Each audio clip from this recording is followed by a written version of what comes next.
Hello and welcome to Social Studies. Despite my best attempts at trying an online screen recording program, none of them worked for me. So we're just going to do it the old-fashioned way. I'm going to read off the slides. I'm going to talk about it, and then I'll put the little video in the little bottom corner so that you can have a reference as you're going through and preparing to take the quiz. So with that said, let's get into critics of the New Deal. So the last couple weeks, we've been talking about the Great Depression. The Great Depression hit, and at the time, the president was Herbert Hoover. As we know, Herbert Hoover was a proponent of laissez-faire government. So that's kind of like, things will work out when they work out. The people can handle the problem themselves. And so he was not very proactive in government interventions to help people during the Great Depression, despite so many people being out of work and suffering food insecurity, all of that. And so he really fell out of favor with the American people. So then in 1932, when they had the election, FDR got the majority vote and became president. So during FDR's candidacy, during FDR's presidency, he really was trying to focus on helping the American people overcome this Great Depression. And the way that he did that was by implementing programs called the New Deal. And the New Deal focused on three areas. So we call these the 3 R's: the relief programs, the recovery programs, and then the reform. If you need extra help, I did record videos for last week's lesson, so it should be fairly helpful to you to just review those 3 R's. So we talked about 9 programs specifically, and at the end of this, we will talk about those 9 programs again, just to refresh for the quiz. So the focus question for this lesson is, what is the responsibility of the government when faced with an economic crisis? So right now, our country is facing an economic crisis with COVID-19. A lot of people have lost their jobs. A lot of people are filing for unemployment. And so what the government has done so far is they've been offering loans to small businesses. They have sent something called the stimulus check. And the stimulus check is to give an additional income to people who have paid their taxes in the last couple years. And so this is being used to help the American people. During the Great Depression, we're going to talk about what did the government do and did they overstep? Let's find out. I do want you to take a couple minutes and watch this video. Over the weekend, I was watching YouTube videos because what else do you do when you are isolated and you don't have anyone else to hang out with? You watch social studies videos, obviously. So I was watching this video and it came out 4 days ago. And it talks a lot about the difference between a recession and a depression. And it specifically talks about how the Great Depression was so significant because not only was the unemployment rate high, but it was high for a long period of time, which makes it the Great Depression. So as we know, 25% of the population lost their jobs. So that's 1 in 4 people. That's a heck of a lot of people in the United States to not have job or food security, or really a place to live. If you don't have a job, like, how are you going to pay for rent or a mortgage? So I do want you to just take a couple minutes. The video should start at 4 minutes and 33 seconds. And then I want you to text me or email me or send a letter. Just kidding. Or you can just comment on the PowerPoint. One thing that you learned and one thing that was particularly interesting to you. For this See, Think, and Wonder exercise, I want you guys to really pay attention to what is written on the bowl, who the person is holding the bowl, why do they represent Congress like that? What is the message that the artist is trying to get through to us? So go ahead and take 1 or 2 minutes, look at the picture, note what you see, note some questions that you might have, and what you think this means.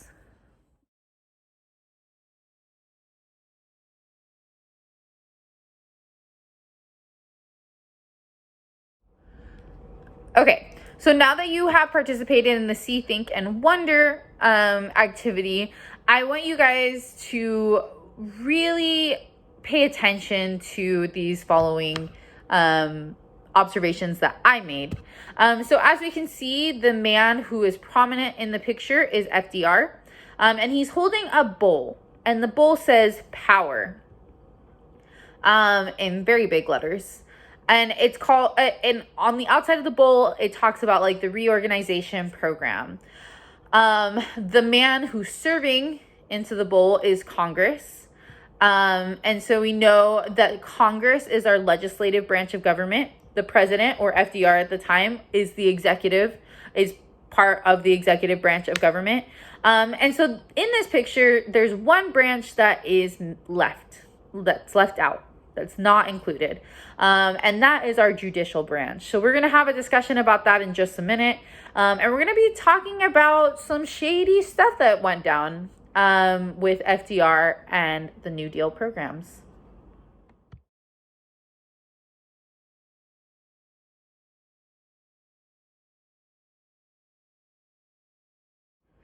So at the time, many conservative American politicians and businessmen questioned the constitutionality of the New Deal programs.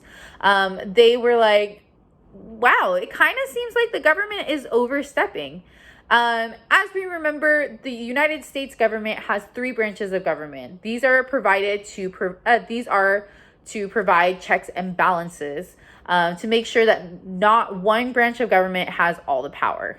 And so this picture that we just saw shows that the executive branch, the president and Congress, it kind of seems like they have a very close relationship, meaning that they are making decisions that might not be with the benefit of the American people in mind.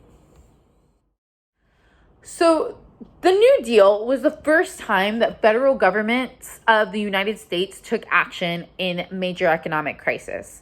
So there had been minor economic crises throughout the years, but the government never really got involved. So this is the first time that the government said, yo, let's make some programs, let's help these people. And also, this was like the most severe, as we know, we just talked about the 25% unemployment. Homelessness was running rampant. Food insecurity was a huge issue for most people. So there is a valid reason why the government had to get involved. So many people think that the federal government was beginning to take on a very involved role in the lives of the American people, and they didn't think that that was right. The United States was founded after the United States revolted against England. They didn't want government to be in the business of other people. Like, you guys don't like it when people get in your business? Like, it's kind of similar to that. Like, these people were like, yo, the government can't have that much power. The government can't get into my life. They can't know what I'm up to. Like, I don't want that kind of intervention in my life. So we do see a lot of pushback these critics of these New Deal programs. So go ahead and take 1 minute, and I want you to text me, email me, call me, and tell me if you think the artist is a supporter or a critic of FDR and the New Deal. What do you think? Do you think that he's like rah rah FDR, or is he questioning FDR's motives and tactics? So let's get into the Supreme Court. So Supreme Court's justices are selected by the president, and they serve for 16 years. And there's only 9 of them that sit on the Supreme Court at a time. So there's not a lot of them. 9 is not that many.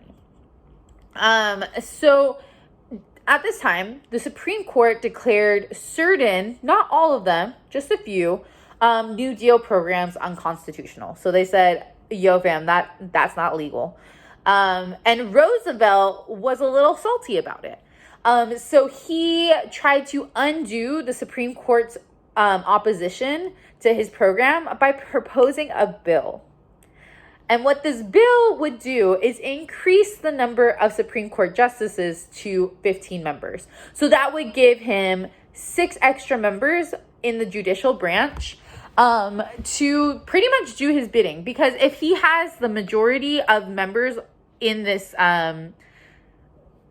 in the Supreme Court on his side, he could have ultimate power. And again, we go back to the idea of checks and balances. The United States government is based on this idea that we don't have one branch of government who rules everything. We have 3 branches that keep each other in check. So by doing this, the extra justices on the court would have made it so that Roosevelt had pretty much complete control of the government. And this goes in opposition to the very basic principles of our government system. So we can kind of see, oh, what is actually going on here? Why is he proposing this bill? And also, what is the purpose of, what is his intent? What does he want? Why does he want unlimited power like that? Why does he want to bring in 6 new Supreme Court justices? And how would he make his decision of who to choose? I would think that he would choose people who are going to scratch his back. We go back to the monopoly discussion that we had.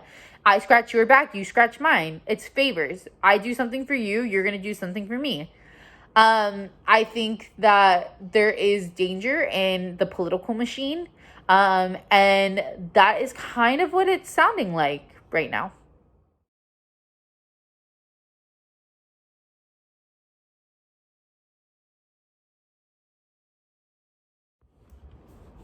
All right, so spoiler alert, the bill failed.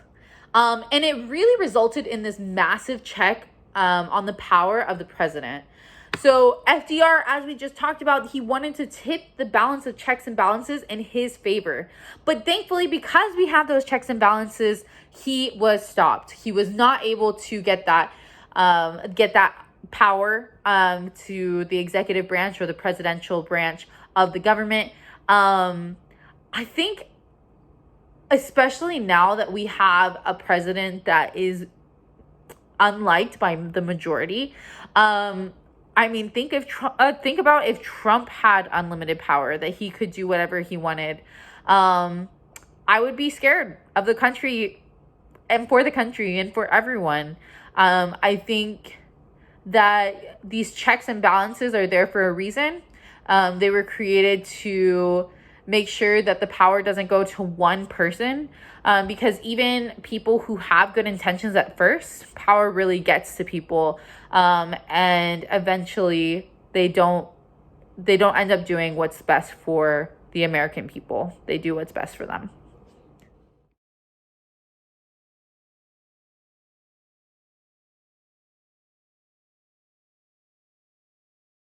All right, so tomorrow I am going to do the same thing. I'm probably going to do this earlier just so those who come in late can easily access the quiz. So we are going to review some of the programs, and we're going to pinpoint the ones that we think were unconstitutional. This is going to be helpful for the quiz that's due tomorrow, Tuesday, the 28th, at 4 p.m. So we will work on that tomorrow. Have a great day.